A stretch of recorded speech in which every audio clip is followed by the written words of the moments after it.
Hello বন্ধুরা, অনেক রাত হয়ে গেছে। হাজব্যান্ড গেছিলো একটুখানি পুজো দিতে।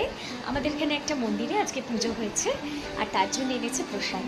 তো সেই প্রসাদ সবাইকে দিয়ে দিয়েছি, ছেলেকে, মেয়েকে, হাজব্যান্ডকে সবাইকে দিয়ে দিয়েছি। মেয়ে অলরেডি শুয়েও পড়েছে, টিভিতে চলছে দিদি নাম্বার ওয়ান, আর সেটা দেখতে দেখতে আমি খেয়ে নেব আমার ভাগের প্রসাদটাই। দেখো, খিচুড়ি, আলু দম, সব কিছু আছে, ঠিক আছে?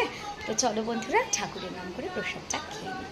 আর একটা জিনিস তোমাদের দেখাই, কি পরিস্থিতি রয়েছে রান্নাঘরে। আজকে যেহেতু প্রসাদ খাওয়া হয়েছে, সকলের পেট ভরা। আজকে পোস্ত করেছি, তেঁতুর ডাল করেছি, ভাত করেছি, সয়াবিন আলুর তরকারি করেছি, আর পাঁপড় ভেজেছি। ওকে, তো এই হচ্ছে আজকে রাতের ডিনার। জানি না অনেক তরকারি হয়তো বেঁচে যাবে। আরেকটা জিনিসই দেখো কি বানিয়েছি, দেখেছ? চিল্লা। আজকে একটু অন্যরকমভাবে, মোটা মোটাভাবে সব সুজি আলু চিড়ে দিয়ে চিল্লা বানিয়েছি। বাট বাচ্চাদের দিয়ে, যেহেতু ওর বাবা আসেনি, পুজোর মন্দিরে ছিল, সেহেতু খায়নি।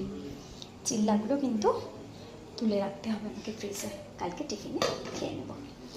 তো চলো বন্ধুরা, প্রসাদটা খেয়ে নিই। খেয়ে ছেলে যদি একটু কিছু খাই, খাওয়াবো, আর অবশ্যই পরের খাওয়ার গুছিয়ে রাখবো।